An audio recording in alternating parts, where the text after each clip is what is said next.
Alhamdulillah. Assalamualaikum warahmatullahi wabarakatuh. Jumpa lagi dengan saya, Ustaz Suhailin. Saya akan berkongsi juga ilmu pada hari ini, ilmu pada insyaAllah. Sebelum itu, Alhamdulillah Rabbil Alamin, wassalatu wassalamu ala Sayyidina Muhammadin wa ala alihi wasallam. Kita sentiasa mengucapkan syukur kepada Allah Subhanahu wa taala. Salawat banyak-banyak, 15.000 sehari. Macam mana cara dia? Allahumma salli ala Muhammad, Allahumma salli ala Muhammad, Allahumma salli ala Muhammad, Allahumma salli ala Muhammad. 15.000 insyaAllah, tuan-tuan dan puan.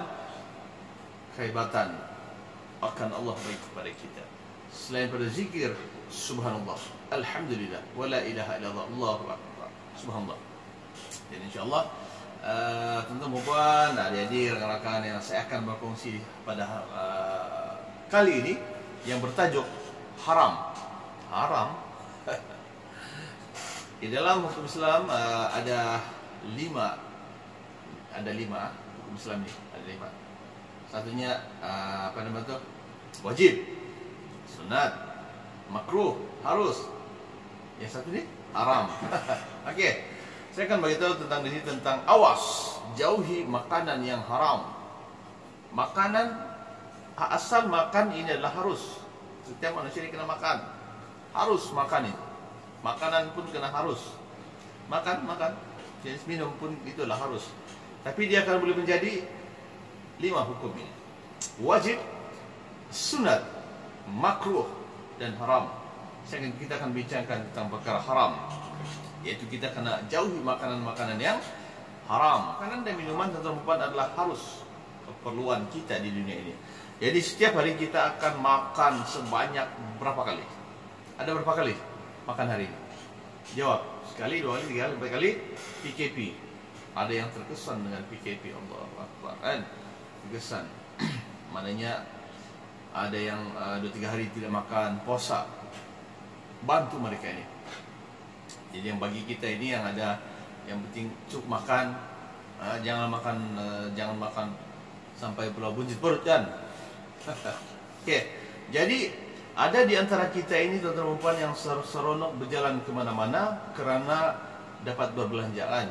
Jalan sana, jalan sini, jalan sana, jalan sini, kerana dapat belanja makan. Tuan-tuan dan puan, kita boleh meronda, menziarah dunia ini, tidak masalah. Itu disuruh oleh Allah SWT. Tapi bukan untuk makan, tapi untuk meneliti kejadian Allah Subhanahu wa taala, apa yang Allah jadi ciptakan di setiap muka bumi ini. Subhanallah, kan? Kalau nak pergi ke Mesir, pergi. Yang Malika, pergi ke laut, pergi mana-mana lah, pergi. Tapi lihatlah ciptaan-ciptaan Allah Subhanahu wa taala. Alangkah bagusnya tuan-tuan dan puan jika kita dapat memastikan makanan yang kita beli adalah daripada sumber halal. Mencari yang halal itu adalah wajib. Makanan halal itu wajib. Makan yang halal itu adalah wajib, kan? Dan bukan setakat halal, tapi bersih, suci. Subhanallah. Pada suatu hari dijadikan satu kisah lah, satu cerita lah, kan? Dikisahkanlah pada suatu hari Imam Syafi'i rahimahullah. Subhanallah. Kenalkan Imam Syafi'i, kan? Muhammad Syafi'i, apa ni? Syafi'i ini, mazhab Syafi'i, kenal? Yang di Malaysia, kan? Di Malaysia mazhab Syafi'i ini. Yang mana Imam Syafi'i telah mengadu kepada gurunya Al-Waqi' tentang hafalannya yang mudah rosak. Jadi gurunya menasihatkan supaya meninggalkanlah sebarang perbuatan-perbuatan yang dosa ini. Kasih tinggallah yang perbuatan-perbuatan yang dosa itu, ya Syafi'i. Jadi setelah menyiasat, rupanya ibunya ini, tuan-tuan dan puan, memberikan segelas susu kambing kepada Imam Syafi'i rahimahullah ini. Jadi rupanya yang dimakan oleh kambing ini, dia ada satu keraguan. Kambing dia makan rumput di padang rumput. Kambing tuan-tuan dan puan di padang pasir, dia makanlah. Tapi yang dia makan ini, yang di kambing ini, dia ada keraguan. Dia keluarlah susu. Minumlah Imam Syafi'i susu itu. Jadi apa yang terjadi? Lupa pula beberapa ilmu. Subhanallah. Dia kata gurunya lah, hendaklah tinggalkan yang dosa itu. Subhanallah. Macam mana, kan? Kambing makan apa-apa sajalah, ke sana kemari, kan? Jadi lihatlah teman-teman betapa susu kambing yang meragukan saja boleh memberi kesan kepada seseorang pelajar. Imam Syafi'i masa itu dia tengah belajar kan dengan Imam Waqi' ni. Itu guru dia lah kan. Jadi perkara meragukan ini dinamakan sebagai syubhah kan. Halalun bayyinun, haramun bayyinun. Bainahuma syubhan, syubhah. Halal itu terang, yang haram itu pun jelas. Di antara keduanya ada satu yang tidak jelas ini. Itu dikenal sebagai syubhah. Syubhah. Syubhah. Ini halal ke haram, halal ke haram. Tinggalkan. Allahu Akbar. Itu pesan ya. Jadi itu yang meragukan lah. Jadi alangkah ruginya kalau setiap hari makanan-makanan yang kita makan ini haram. Rugi makan haram, haram. Rasuah haram. Kan mengambil rasuah ini haram lah. Kan? Minuman arak. Allahu Akbar, naudzubillah. Syubhah saja. Masalah syubhah ini memang jelaslah arak, benda-benda dicuri. Naudzubillah. Itu teman-teman, jadi ulama telah menggariskan beberapa perkara kesan buruk apabila mengambil makanan-makanan yang haram, yang syubhah. Satu, ingat, lemah daya ingatan. Daya ingatan kita ini makin lemah.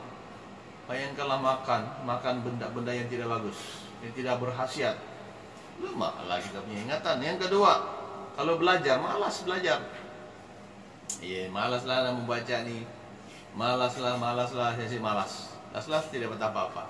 Las-las dia bukan mendapat aliyin tingkat yang tinggi, tapi mendapat tingkat yang rendah. As-sufla rendah. Nauzubillah.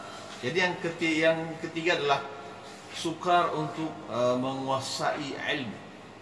Ilmu tentang perempuan ini kita pun mesti tangkap dia, pegang erat-erat ilmu ini. Tapi bila orang yang suka makan syubha, benda makan yang syubha, makanan haram lagi, Allahu Akbar, ilmu itu dia akan jadi longgar. Kemudian untuk memahaminya pun susah, sukar. Yang keempat tentang kesan buruk adalah tidak bijaksana. Kena tanya soalan kebat pun tidak masuk. Macam mana cara menjawab soalan kebat? Kemahiran berpikir aras tinggi itu, yang melibatkan apakah beza di antara A dengan B? Perencanaan ini tidak betul. Sila betulkan. Jadi pening kepala, sebab tidak tahu macam mana hendak mencari idea-idea. Tidak, kurang bijaksana lah. Subhanallah. Itulah kesan-kesan kalau makan benda-benda yang haram ini. Nauzubillah. Kemudian dia akan menjawabkan satu, malas buat ibadah, malas sholat. Sudahlah, iblis, setan pun ada. Tak payah sholat, iblis, setan. Baca Al-Quran, kata setan, tak payahlah. Apa lagi kata setan? Derhakalah kepada ibu bapa itu. Ada juga setan suruh durhaka kepada ibu bapa. Tak payah cakap guru, tapi ikut cakap guru. Belajar. Guru kita kan suruh mengajar, guru kita mengajar bagus-bagus. Setan datang, tak payah. Itu kesan bila makan benda yang haram ini. Nauzubillah. Jadi hati kita ini makin lama makin keras. Tahu hati ini keras. Dalam hati manusia ini, di dalam diri manusia ini ada seketul daging, kata Rasulullah. Yaitu hati. Itu daging warna merah, hati. Bila bagus hati ini, maka baguslah dia. Bila jahat hati ini, jahatlah dia. Allahu Akbar. Itulah dia hati. Subhanallah. Hati makin lama makin keras. Sebab makan benda haram. Benda dicuri, benda rasuah. Allahu Akbar. Jadi doa pun berdoalah. Bila sudah dikenakan hukuman rasuah kan, berdoalah kepada Allah. Ya Allah, selamatkanlah aku. Mana Allah makbulkan tentang perempuan? Jadi Rasulullah SAW tentang perempuan pernah bersabda, yang maksud dia macam inilah.